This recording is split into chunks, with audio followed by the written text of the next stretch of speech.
Amantísimo Padre que estás en los cielos, en este momento en que tu Iglesia de Alenza, postrada a tus pies, quiere escuchar tu palabra, pedimos, Señor, invocamos tu presencia, no solamente en este lugar que tú santificas, sino particularmente en nuestros corazones. Que tus palabras sean puestas en la boca del predicador. Que tu Espíritu ilumine nuestra mente y dé fuerzas y sabiduría a nuestros corazones. En el nombre de Jesús. Amén.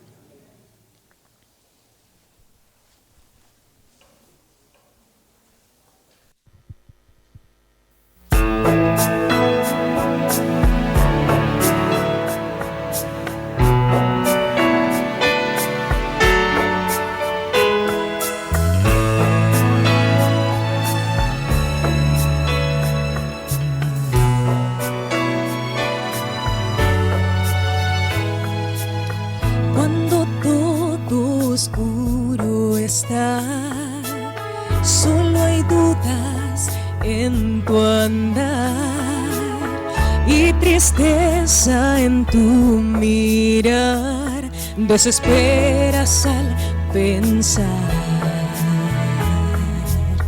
Estás débil al caer y te rindes sin poder. Cuando al parecer tu fe ha llegado a su fin.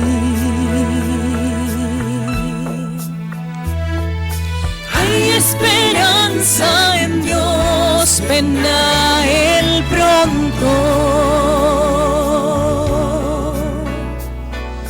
No hay nada que temer, seguro estás.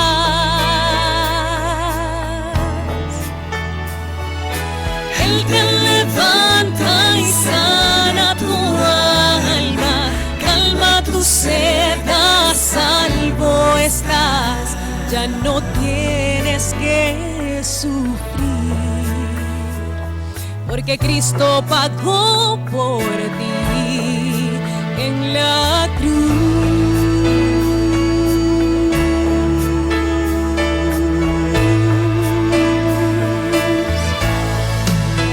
En su amor hay protección, en la fe hay perfección, esperanza y amor. Todo es nuevo en el Señor. Hay esperanza en Dios. Hay esperanza en Dios, ven a Él pronto. No hay nada que temer, seguro estás.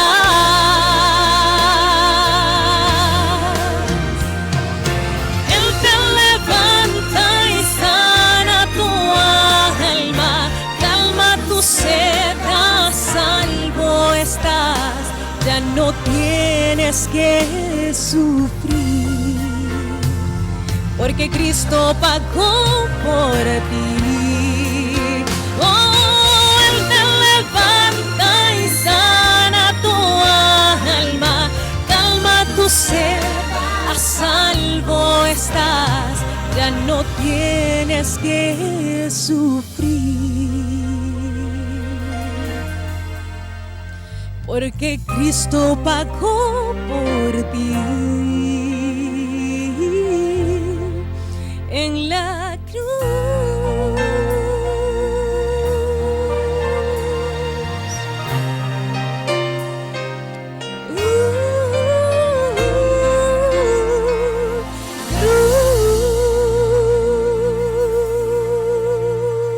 Cruz. Amén.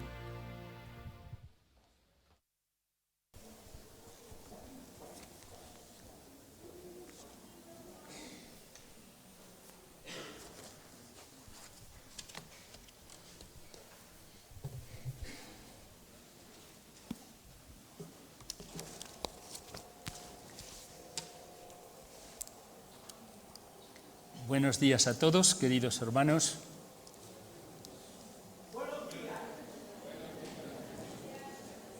Bien, estoy aquí porque vuestro pastor me lo pidió. Estábamos pasando un tiempo en el Levante español, en el microclima de Sagunto, que es excelente, y me llamó por teléfono para decirme si podía tomar este servicio, puesto que parece ser él tenía otros quehaceres, incluso fuera de España. Así que con mucho gusto estoy hoy con vosotros para pasar este momento de reflexión, de adoración, de reconocimiento de la bondad divina y también para aceptar la presencia en nuestras vidas del Espíritu Santo. Queridos hermanos, los tiempos que estamos viviendo no son tiempos fáciles. Todos sabemos que el mundo está pasando por una de esas crisis que nos anuncian y nos aproximan al final de todo. No es una posición ni catastrofista ni nada parecido. Es simplemente una constatación de algo que diariamente, semanalmente, nos invade de inquietud, de dolor a veces, de pena en nuestros propios corazones, aun siendo creyentes y aun sabiendo el significado del tiempo en que vivimos. En esta mañana quisiera que pudiéramos juntos reflexionar sobre la palabra de Dios. El título que veis ahí, escríbelo en tu Biblia, evidentemente está extraído de una experiencia que os contaré al final de nuestra meditación y que revela justamente ese encuentro entre Dios y el hombre en las páginas de la Sagrada Escritura. Entre las muchas respuestas que podemos dar a ese encuentro con el Creador está el expresar en las márgenes de nuestra Biblia alguna reflexión, alguna reacción espontánea, espiritual, sincera, resultante de nuestra lectura de la palabra de Dios. Ya sé que para algunos es casi un sacrilegio anotar cosas en la Biblia. Recuerdo al pastor Seaton de la división, hace ya muchos años, pues yo estaba comenzando mi ministerio pastoral, que nos decía abiertamente: no se debe añadir nada a lo que está escrito en la Sagrada Escritura. No se pueden poner notas según su propia experiencia, y después de muchos años de profesión adventista, él tenía su Biblia blanca, incólume. Bueno, era una opinión, un punto de vista que yo respeto, por supuesto, pero que no comparto. Yo creo que la Biblia, como vamos a ver en la meditación de hoy, es una revelación divina que nos implica directamente, cuando la leemos, en ese proceso revelador de Dios que empieza por la revelación misma, que continúa con la redacción de esa revelación, la comunicación de esa revelación por medio de la palabra, y que se ultima en el fenómeno de la iluminación, o como es más propio del mundo protestante, el testimonio interno del Espíritu Santo en el lector, en el estudiante estudioso de las Sagradas Escrituras.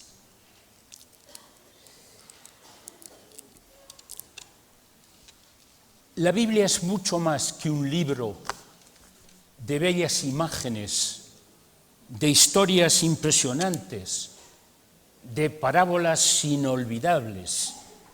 Es mucho más que un texto literario, mucho más que un texto histórico. Por supuesto que en materia de historia, la Biblia es, a veces, la única fuente existente para describir ciertos periodos de la antigüedad.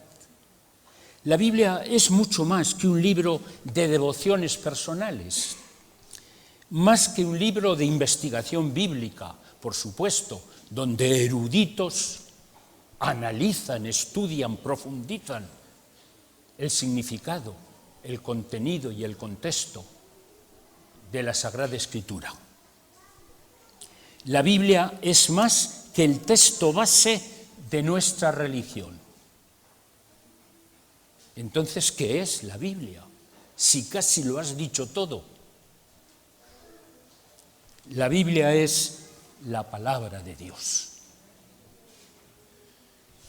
La Biblia es la palabra de Dios, es su revelación escrita, dirigida al hombre, es la fuente de nuestro conocimiento de Dios y de nuestra salvación.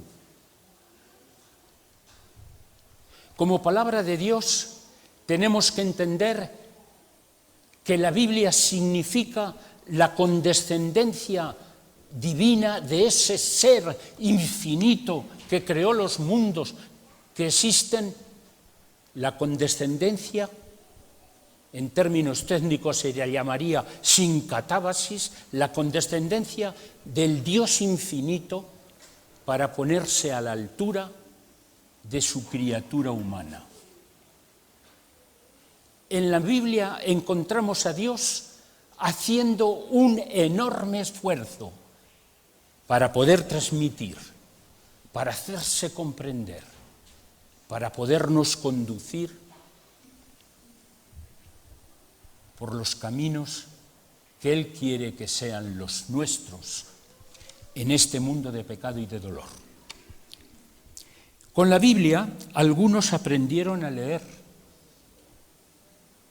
Con la Biblia, muchos hemos conocido el camino, la verdad y la vida desde la niñez, algunos desde la cuna. Yo no tuve ese privilegio, pero sí el otro, porque me tropecé, me encontré con la palabra de Dios cuando tenía 12 años. La Biblia no es un libro más de nuestra biblioteca. Yo tengo así como un centenar de ellas, de muchas versiones, en muchas lenguas, por supuesto algunas en las lenguas originales, pero no es más, no es un libro más, no es simplemente un libro de estudio, de análisis, de investigación. La Biblia es también para el creyente, para el lector de sus sagradas páginas, es un poco la historia de nuestra propia vida religiosa. En ella hemos plasmado, de algún modo, subrayando, poniendo alguna nota marginal, simplemente amarilleando sus páginas con nuestros dedos, en ella hemos plasmado todo un proceso de vida religiosa de relación con Dios, de fidelidad y de sumisión al Dios infinito. A mí no me gusta tirar las Biblias viejas, de manera que os podéis imaginar, tengo unas cuantas que casi se deshacen a pedazos, pero las guardo, usadas y gastadas. Guardo en mi casa, en mi estudio,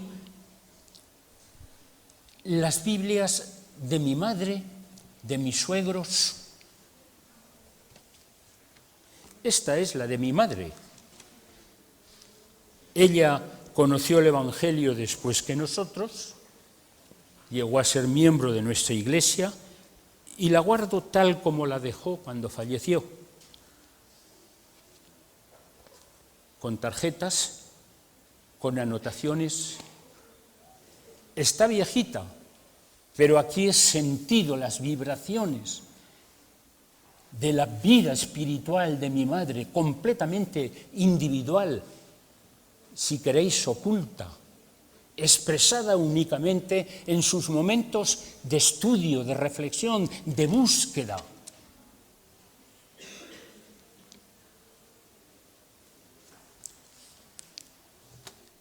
Recuerdo también la Biblia de mi suegra, que no he traído por no venir más cargado. Ella tenía más la costumbre de poner anotaciones personales, y en ese maravilloso pasaje de Romanos 8 final, cuando el apóstol dice: ¿quién nos apartará del amor de Cristo? Y hace esa descripción verdaderamente impresionante, ella escribió emocionada: estupendo.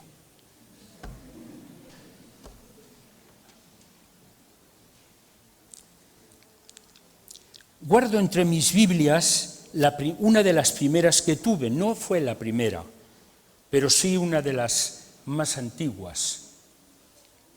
Está encuadernada, a pesar de todo ayer le tuve que pegar algunas hojas. Y un detalle curioso que quiero que sepáis, no para que lo imitéis, pero simplemente para que lo sepáis. Llevo 66 años de profesión adventista. Empecé a los 12.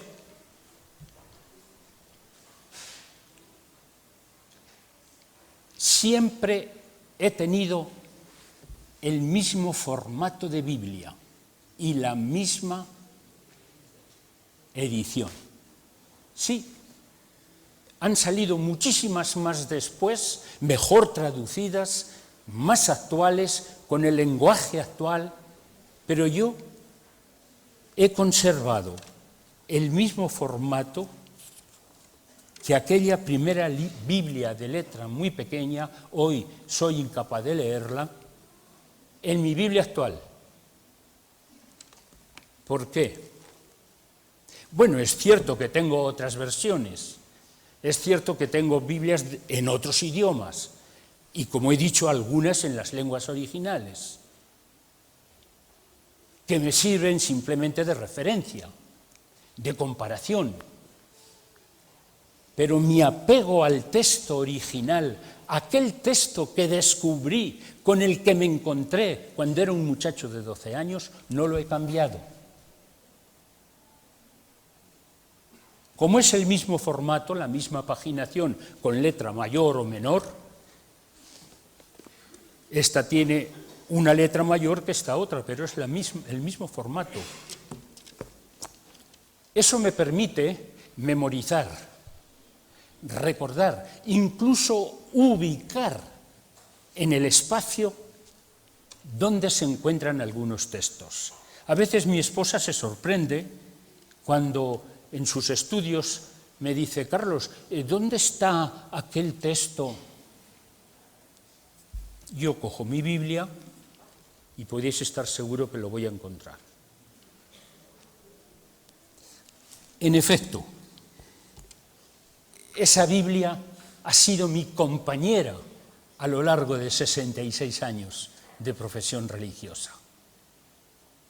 En ella no solamente subrayé cientos de textos, sino que algunos, como el profeta Jeremías, los comí, los devoré. ¿Cuánto debemos a la Sagrada Escritura? ¿Cuánto debemos al Dios de la Sagrada Escritura? Al revelador, al inspirador, el Espíritu Santo, a Jesucristo, el que vivió la palabra de Dios. Entre las muchas Biblias que tengo a lo largo de estos años, guardo una con una especial emoción. La llamo la Biblia de la Reina. ¿Sabéis por qué? Porque hace 40 años, cuando se nos invitó a dar un seminario doctrinal en la Universidad Autónoma de Madrid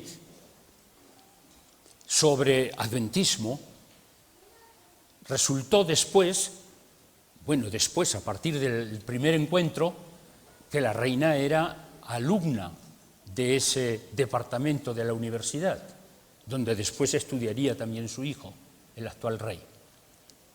Bueno, pues recuerdo que cuando estábamos presentando aquellos temas, incluso Daniel 7, la profecía de las 4 bestias, yo buscaba los textos en esa Biblia y le pasaba la Biblia a la señora para que los pudiera leer directamente. Muchas anécdotas, muchos recuerdos llenan nuestra vida de lectura, de estudio, de búsqueda, de encuentro en la palabra de Dios. En los años que hemos estado en Suiza, una de nuestras aficiones de vez en cuando, para pasar el rato, era ir a unos establecimientos donde se venden cosas de segunda mano.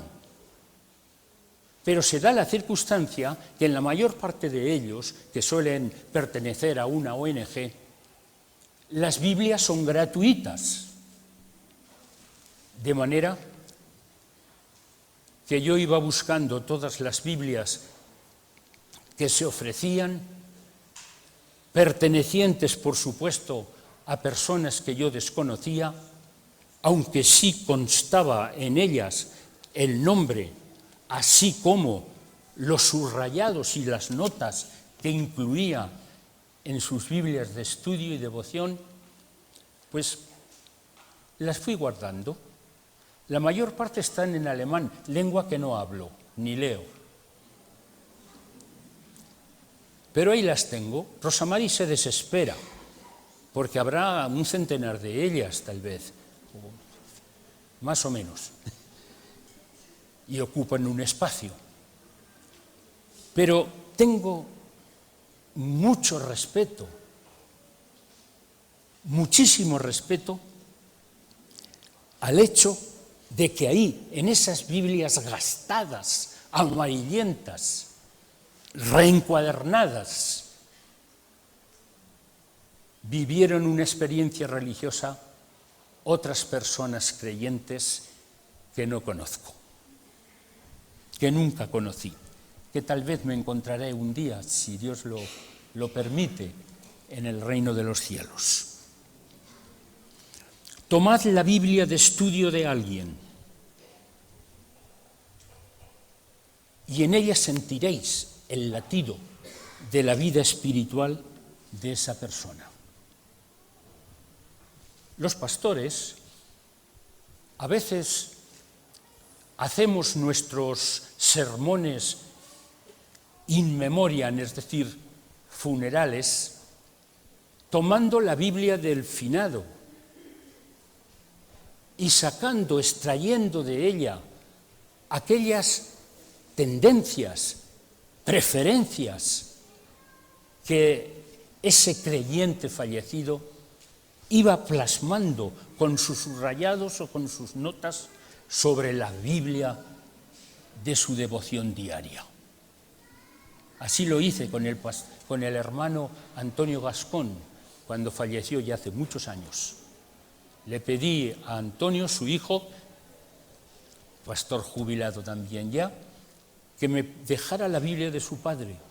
El hermano Antonio Cascón, padre, era un hombre fuerte, vigorosamente fuerte en la fe.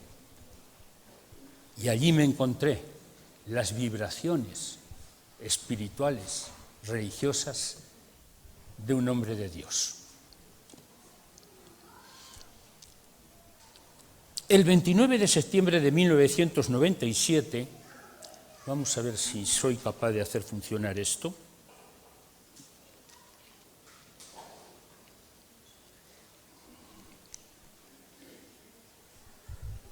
El pastor Folkenberg, ya fallecido,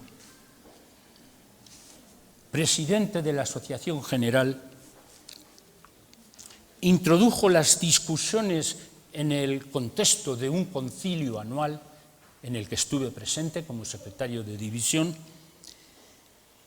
sobre el tema general mensaje y misión. Lo hizo con un sermón que tituló We Still Believe the Bible. Nosotros todavía creemos en la Biblia. De esta manera, los delegados del mundo entero, en los concilios anuales hay representantes del mundo entero, de todas las uniones del mundo y divisiones, comenzamos el estudio del tema propuesto a la Iglesia Mundial como leitmotiv para 1998. Experimentad, era el título general, el poder de su palabra. De eso vamos a hablar a lo largo de nuestra reflexión de hoy. El hermano Folkenberg, en su magnífico sermón, hizo sonar la trompeta de la Iglesia con un toque certero, claro, preciso, sin ambigüedades, diciendo: nosotros, los adventistas, continuamos creyendo en la Biblia como palabra de Dios. Nada ha cambiado en nuestra concepción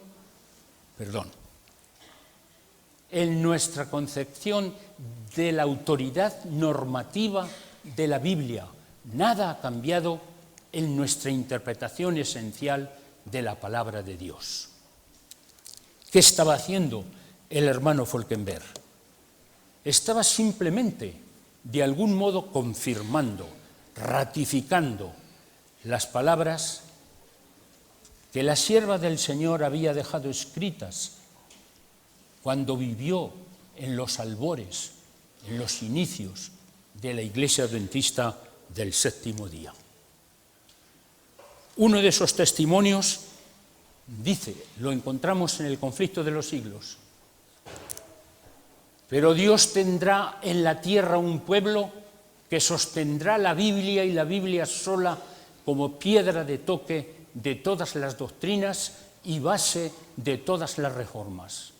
Ni las opiniones de los sabios, ni las deducciones de la ciencia, ni los credos o decisiones de concilios tan numerosos y discordantes como lo son las iglesias que representan, ni la voz de las mayorías, nada de esto, ni en conjunto ni en parte, debe ser considerado como evidencia en favor o en contra de cualquier punto de fe religiosa. Antes de aceptar cualquier doctrina o precepto, debemos cerciorarnos si los autoriza un categórico "así dice Jehová". Todavía escribió otras cosas. Por ejemplo, cuando dice las Sagradas Escrituras, es en la introducción del mismo libro, del Conflicto, las Sagradas Escrituras deben ser aceptadas como dotadas de autoridad absoluta y como revelación infalible de su voluntad. Constituyen la regla del carácter, nos revelan doctrinas y son la piedra de toque de la experiencia religiosa. Las Escrituras declaran explícitamente que la palabra de Dios es la regla por la cual toda enseñanza y toda manifestación religiosa debe ser probada. Es muy significativo esto que dice Elena de White, y desde luego va en contra de todos aquellos que también existen, que afirman que los libros inspirados de la sierva del Señor forman parte del canon de la Iglesia Adventista del Séptimo Día. No, hermanos, debemos mucho a los escritos de Elena de White, muchísimo, y debemos leerlos, porque son el mensaje que Dios nos da para este tiempo. Pero no forman parte de las Escrituras, no tienen el mismo valor. Sus escritos están sometidos a la palabra de Dios. Aún así dice Jehová. No hagáis las lecciones de la escuela sabática secas y sin interés. Dejad la impresión en la mente de que la Biblia y solo la Biblia es nuestra regla de fe, y que las declaraciones y las acciones humanas no deben ser el criterio de nuestras doctrinas y acciones. Hemos de recibir la palabra de Dios como autoridad suprema. En inglés, testimonios para la Iglesia.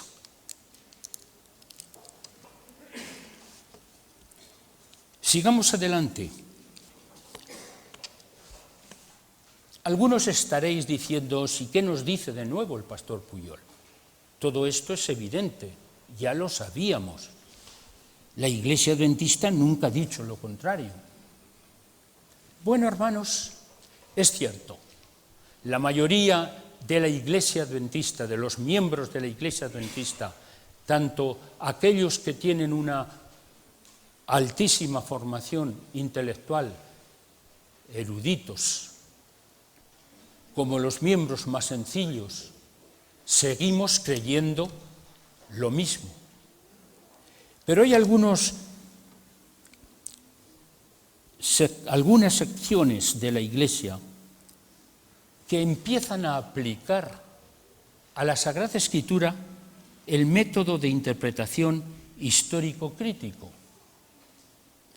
El método histórico-crítico no es en sí mismo malo, únicamente depende del uso que hagamos de él. Normalmente tiene en cuenta el contexto histórico en el que el escrito bíblico apareció. Pero el uso que algunos hacen del método histórico crítico pone en tela de juicio la autenticidad de la palabra de Dios, la autenticidad divina. Y en la mayor parte de los casos reduce nuestra confianza en la revelación bíblica. Otros eruditos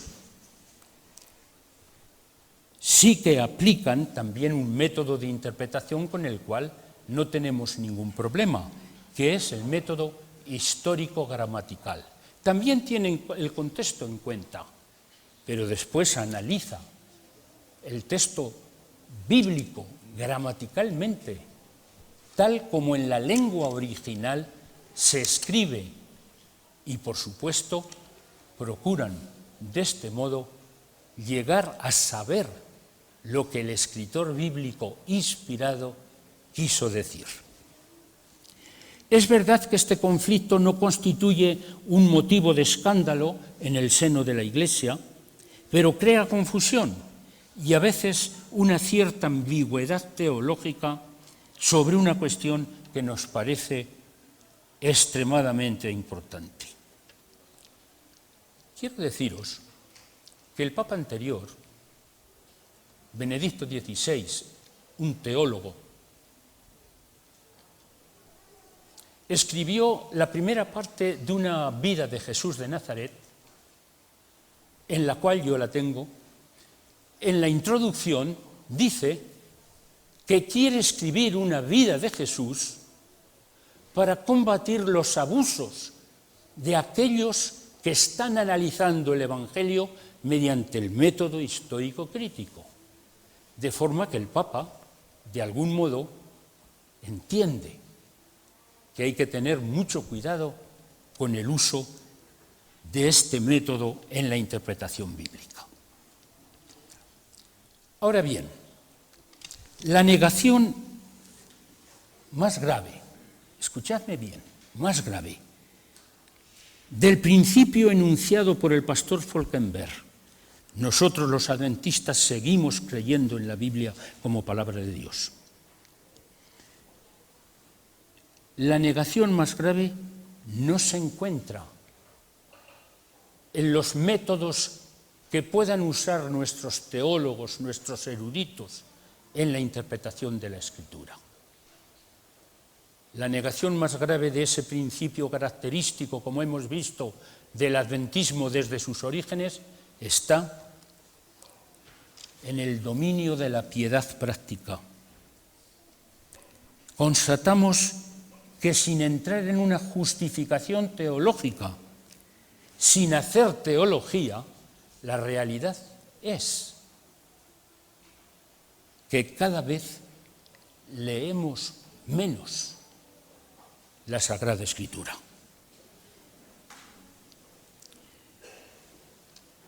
La devoción, el hábito, el estudio pormenorizado, la preparación simplemente de la escuela sabática, las guías de estudio de la Biblia que nos ofrece la Conferencia General, ha decrecido.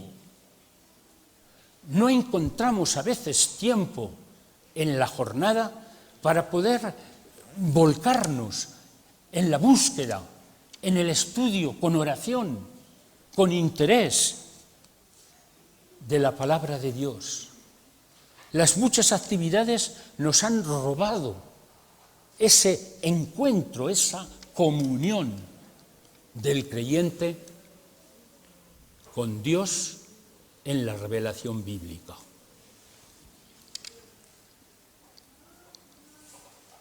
No sé si hoy la sierva del Señor seguiría diciendo lo que ha dicho en el primer testimonio que hemos leído de ella, que el pueblo adventista es el pueblo de la Biblia. Algunos me habéis escuchado la experiencia, porque estaba en la matutina que escribía para el año pasado, de aquel viaje que mi hermano mayor, Adolfo, y yo hicimos cuando yo tenía 16 años, apenas se había abierto las fronteras a España, las fronteras de nuestro país vecino, Francia, hicimos a París. La verdad es que íbamos con tanta ilusión, ni uno ni otro hablábamos una palabra de francés. Aunque mis padres se habían casado en París, hablaban correctamente el francés, pero lo hablaban únicamente en el hogar para que no nos enterásemos de lo que decían los niños. Pues bien, llegamos a París y llegó un sábado. Y habíamos traído de la iglesia de Zaragoza un banderín con una inscripción que decía más o menos en castellano que era un recuerdo de la juventud adventista de Zaragoza a la juventud adventista de París, en la iglesia central de París, en la calle Boulevard de l'Hôpital.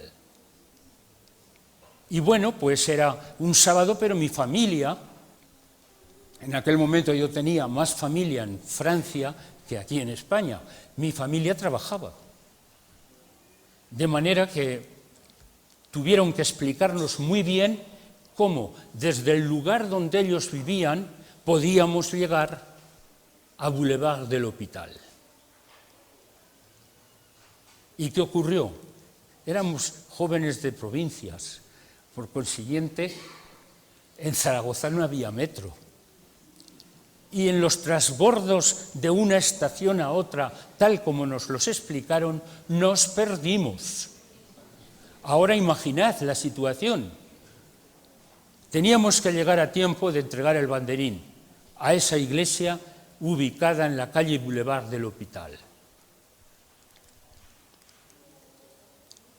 Estábamos perdidos en la intrincada red del metro de París y no hablábamos una palabra de francés. Empezábamos a estar preocupados. De pronto vimos sentada en un asiento del vagón donde estábamos a una señora mayor que llevaba la Biblia en la mano. Y dijimos, es una adventista, tiene que ser una adventista. No se lo preguntamos, porque no sabíamos cómo hacerlo en francés, pero seguimos a la señora. Y la señora fue transbordando de una estación a otra hasta que nos introdujo, sin saberlo ella, en la iglesia principal de París, la iglesia Boulevard del Hospital. Sí éramos el pueblo de la Biblia. Íbamos a la iglesia los sábados con nuestra Biblia. No sé cuántos lo seguís haciendo, espero que todos. La Biblia era para nosotros nuestra guía, como dijo David, lámpara es a mis pies tu palabra y lumbrera mi camino. La realidad es que este es un conflicto milenario, el de nuestra actitud con relación a la revelación bíblica. Ya en el pasado mataban a los profetas o dudaban de sus escritos o de sus mensajes. Hoy, es verdad, existe la duda manifiesta, la incredulidad, el relativismo sobre el origen divino de la palabra revelada, la interpretación o la aplicación errónea, tendenciosa, de la Escritura, el rechazo, muchas veces camuflado en términos teológicos, el olvido, la negligencia, el abandono. Pero no podemos quedarnos aquí. No podemos quedarnos simplemente en lo negativo, porque tampoco es la expresión, yo diría, más general de la situación de la Iglesia Adventista con respecto a la palabra de Dios. También hay hambre y sed de la palabra de Dios, como dice Amós. También hay quien busca, quien encuentra, como el profeta Jeremías, la palabra del Señor, que se convierte en gozo y en alegría de su corazón. También hay los que estudian las Escrituras concienzudamente, como los bereanos.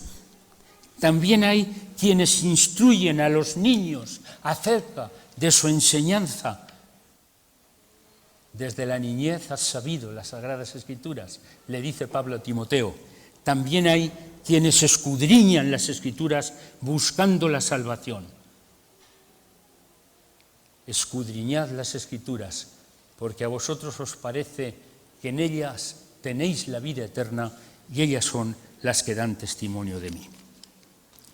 Y también hay quienes reciben la palabra del Señor no como palabra de hombres, sino según es en verdad como la palabra de Dios. Primera de Tesalonicenses 2:13. La Biblia, queridos hermanos, fue, es y será un yunque donde muchos martillos se han hecho pedazos. No vamos a hablar de hacer historia de la teología, pero es evidente que las declaraciones de Wellhausen y Graf en Alemania, de Rodolfo Bullmann, un suizo mucho más reciente, han robado la confianza en las Escrituras. Pero, ¿qué ha pasado? Lo dice claramente la misma palabra de Dios. Toda carne es como la hierba, y toda la gloria del hombre como la flor de la hierba. Se cae o se secó la hierba y la flor se cayó, mas la palabra de Dios permanece para siempre. Y esta es la palabra que por el Evangelio os ha sido comunicada. Sigamos adelante. Os decía que la mejor manera de poder creer, aceptar, vivir la palabra de Dios es leyendo. Leer para creer. Estudiar para apreciar su valor. La mejor manera, queridos hermanos, de que el Espíritu Santo pueda cambiar, transformar nuestro corazón, es leyendo la palabra de Dios, porque también es un yunque donde se han forjado muchos caracteres nobles.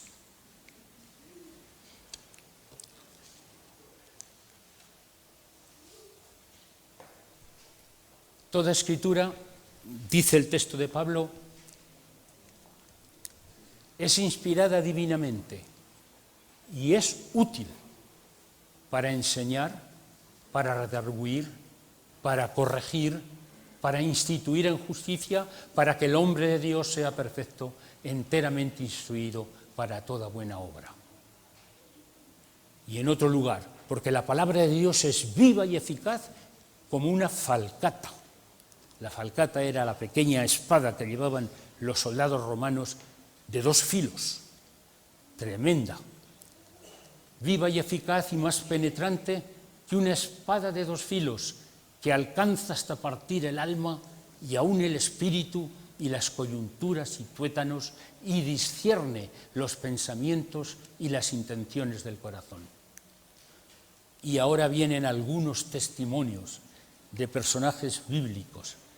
Jeremías tuvo un ministerio tremendo, posiblemente dramático, posiblemente el más dramático de todos los ministerios proféticos del Antiguo Testamento. Pero en el capítulo 15, versículo 16 de su profecía, dice claramente: hallé tus palabras y yo las comí, y tu palabra me fue por gozo y alegría de mi corazón, porque tu nombre se invocó sobre mí, oh Jehová, Dios de los ejércitos. Y reparad todos, pero en particular los jóvenes, en este testimonio del salmista de David, en el Salmo 119, donde explica lo que la palabra de Dios ha sido para él. De todo mal camino retuve mis pies para guardar tu palabra. No me aparté de tus juicios, porque tú me enseñaste. Cuán dulces son a mi paladar tus palabras, más que la miel a mi boca. De tus mandamientos adquirí inteligencia, por tanto aborrecí todo camino de mentira. Lámpara es a mis pies tu palabra y lumbrera mi camino. Hermosos testimonios, queridos hermanos, que podríamos muy fácilmente multiplicar, simplemente dando testimonio de nuestra propia experiencia personal. Pero el año próximo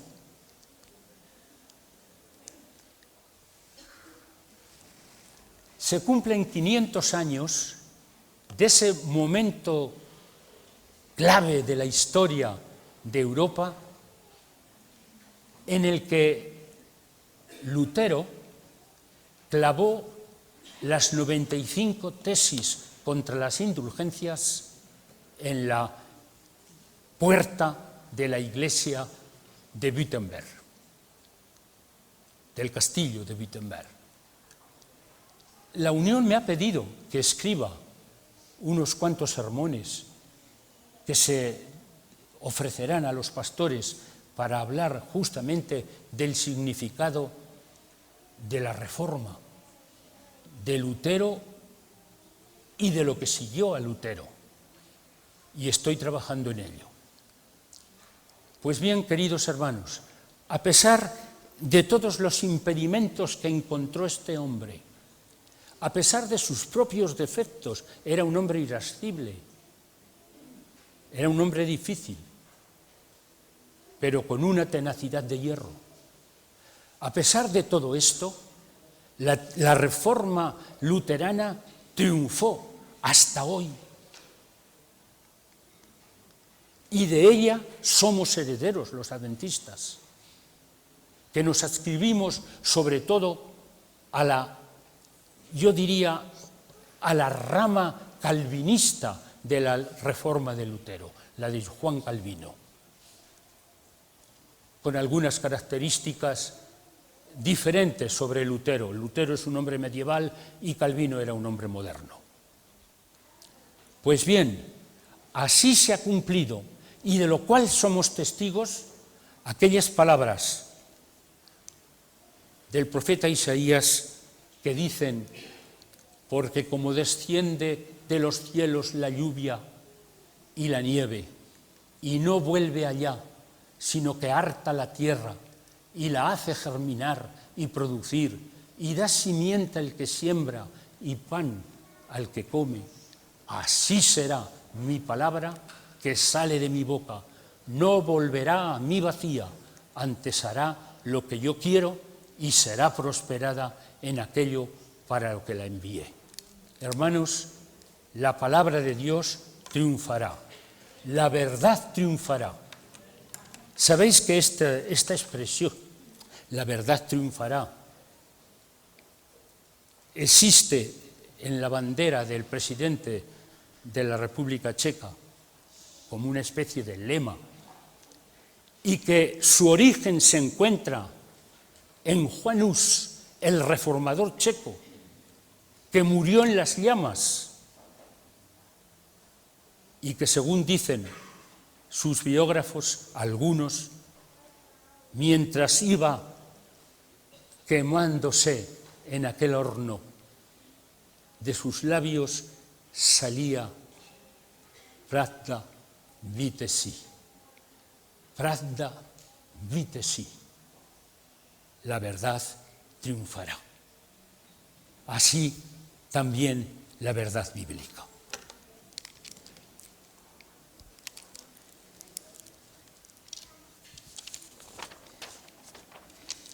Vamos a ver en qué reside, rápidamente, por no hacer más largo nuestro sermón, la excelencia de la Biblia. Lo he resumido en 7 puntos que no voy a comentar, simplemente leer. La Biblia trata mejor que cualquier otro libro los problemas humanos universales. Todo. ¿Queréis saber sobre el matrimonio? Leed la Biblia. ¿Queréis saber sobre la muerte, sobre el nacimiento, sobre la educación de los hijos, sobre las relaciones con el Estado? Leed la Biblia. 2. La Biblia da una explicación al pecado y ofrece una solución. El pecado es la gran herida abierta y sangrante del género humano. 3. La Biblia es el único libro que nos ofrece una palabra final, una promesa de consuelo y de esperanza para las tragedias dolorosas de este mundo. 4. La Biblia habla al hombre como hombre, al hombre de todos los tiempos, de todas las épocas, de todas las edades, de todas las condiciones sociales, económicas e intelectuales. Ningún hombre tiene vedado el estudio, el alcance del mensaje bíblico. Ya he dicho que algunos aprendieron a leer con la Biblia. 5. La Biblia no idealiza a sus protagonistas, no oculta sus defectos, de modo que sus lectores pueden identificarse con ellos. No encontramos en la Biblia únicamente superhombres, sino hombres con las mismas pasiones que nosotros, que fueron, sin embargo, muchos de ellos instrumentos de Dios. 6. La Biblia nos presenta a Jesucristo modelo y ejemplo del hombre perfecto. Él es el único Salvador y mediador entre Dios y los hombres. Y séptimo, la Biblia es por todo esto un libro único, universal y permanente, sin parangón entre los libros y el mayor bestseller que se ha conocido. Por no hacer larga nuestra meditación, no os voy a dar algunos datos estadísticos que acabo de recibir justamente de la revista de la Sociedad Bíblica Española, donde se nos informa de la distribución extraordinariamente grande, con traducciones, con reediciones que tiene la Biblia en el mundo. Y así llegamos ya al final. La Biblia, la palabra de Dios, nos permite llegar a una experiencia de comunión con Dios. Evidentemente, no a través de una lectura superficial, como si estuviéramos leyendo una novela de historias o de episodios, o tampoco a través de un estudio puramente intelectual, de comprensión. La Biblia, cuando se lee con devoción, con oración, cuando hacemos de ella ese libro de nuestras devociones profundas, personales, individuales, se convierte en un agente transformador de nuestro carácter. ¿Por qué? Porque hay en ella tres agentes que intervienen en ese proceso revelador de la Biblia. En primer lugar, Dios, con toda su condescendencia, que permite que el ser infinito llegue a ponerse a la altura de los seres humanos, se convierta en lenguaje, en libro, en historia. En segundo lugar, el Espíritu Santo, mediante el fenómeno de la revelación y de la inspiración de las Escrituras, es decir, de su redacción. Y finalmente, mediante el fenómeno de la iluminación al lector tardío que lee la palabra de Dios. Pero el tercer elemento somos nosotros, somos el hombre, el creyente, el destinatario de la revelación. Su intervención consiste en ejercer nuestra libertad personal, en la búsqueda sincera, en la adopción de una actitud receptiva, en el reconocimiento de esa palabra como palabra de Dios, en la aceptación de su autoridad soberana, en convertirla en esa experiencia que llamamos vivir la palabra de Dios. La Biblia es, pues, el medio que Dios ha previsto para encontrarse con nosotros, no solamente en una actitud mística de oración, sino en una actitud mucho más abarcante, de encuentro en todos los sentidos, porque Dios nos habla en ella de nuestros asuntos, nos habla en ella y nos corrige, nos manifiesta su voluntad, nos convence, nos anuncia sus planes, fortifica nuestra fe, nos da esperanza. Y el hombre reacciona interpelando a ese Dios, a veces con la oración, pero a veces con la reflexión o con la escritura, con confianza o con duda, con devoción y sacrificio, con fidelidad y amor. Así se convierte la Biblia en el gran encuentro entre Dios y el hombre.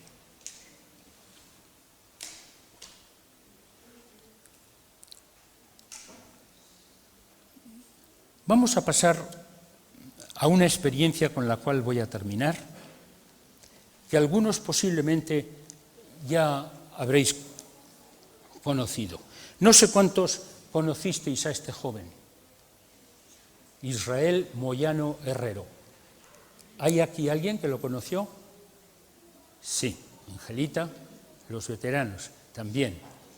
Bueno, Israel era un muchacho perteneciente a una familia de clase media. Era un chico que evidentemente pues tenía medios, disponía de recursos para llevar una vida que aparentemente no daba muestras de mucha piedad. Le gustaba viajar, ser acompañado por chicas, jugar al tenis, practicar el esquí en Andorra, donde tenían sus padres una casa.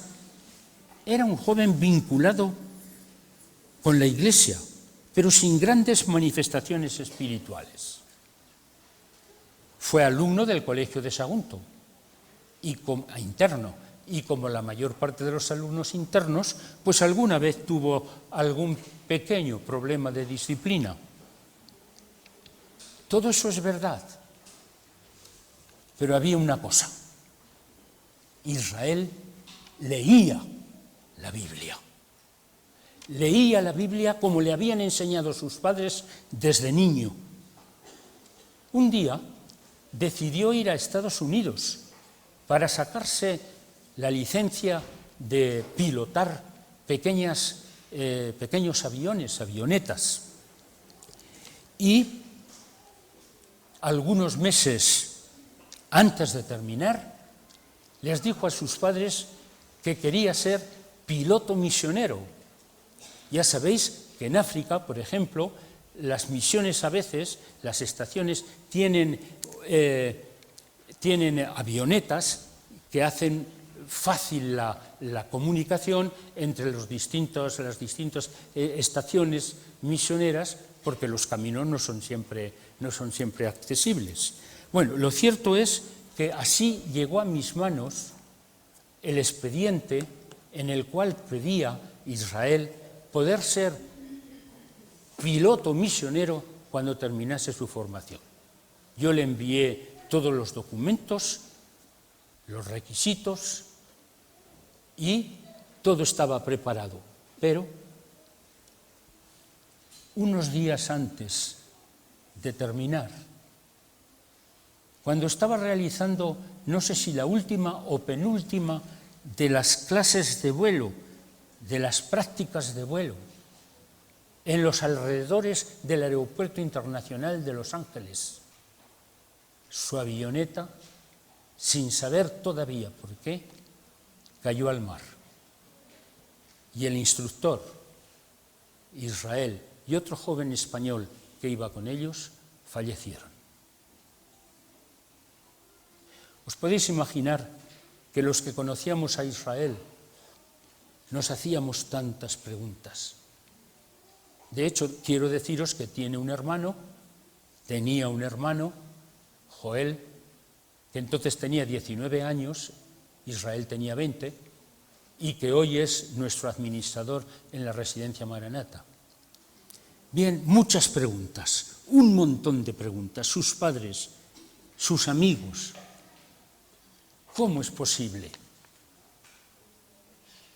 Bien, lo cierto es que Joseph y Monse, los padres, viajaron a Arizona, en los Estados Unidos, donde Israel vivía, para recoger los enseres personales,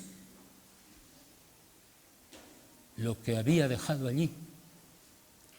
Con qué dolor se encontraron con sus prendas preferidas, sus raquetas de tenis, sus libros, fotos con sus amigos y amigas, y también encontraron su Biblia.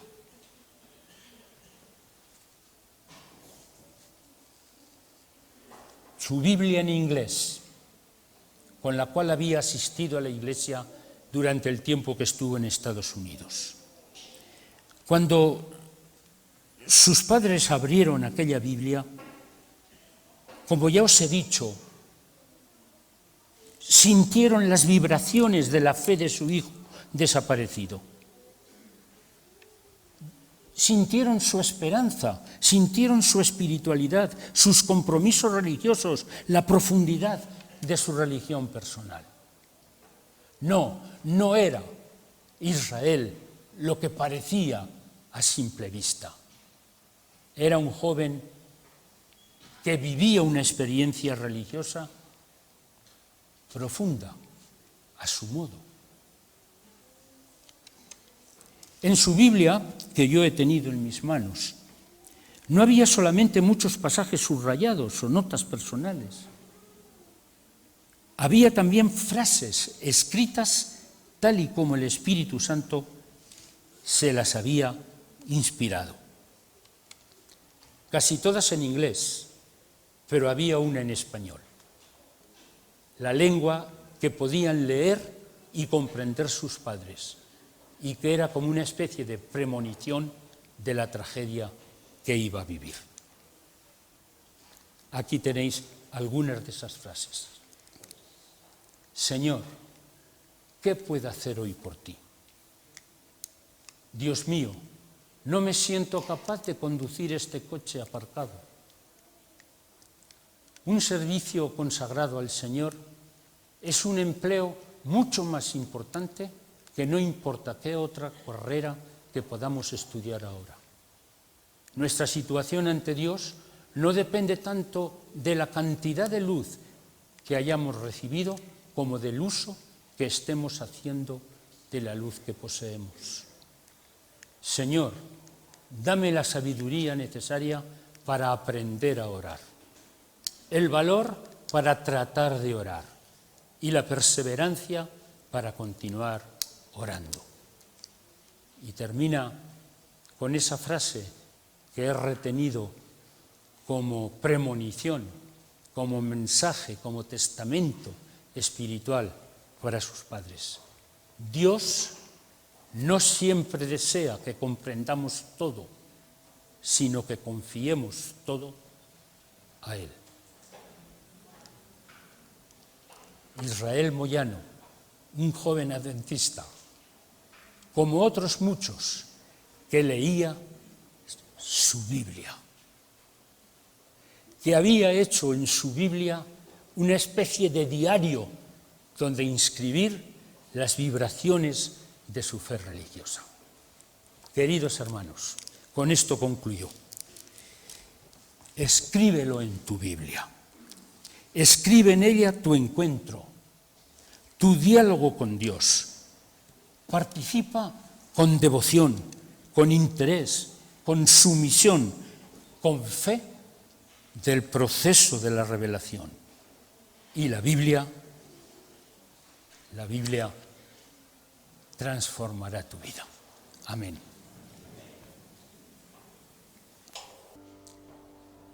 Señor, mirando hacia atrás, al contemplar desde la distancia los años pasados desde que conocimos tu palabra, queremos en esta mañana expresarte nuestra gratitud sincera por todo lo que de ella aprendimos hasta hoy. Te damos gracias por el esfuerzo revelador que a través de los años y del tiempo tú has hecho para darnos a conocer la verdad. Permite, Señor, que esa verdad nos transforme y modifique. Permite que nos prepare para el gran encuentro físico, real, que esperamos y deseamos.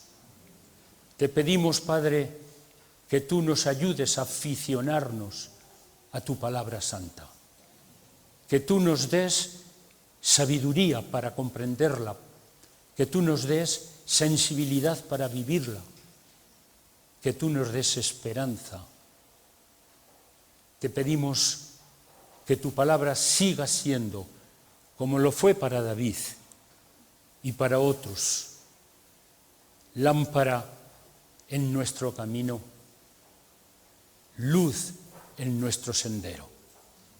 Te lo suplicamos en el nombre de Jesucristo. Amén.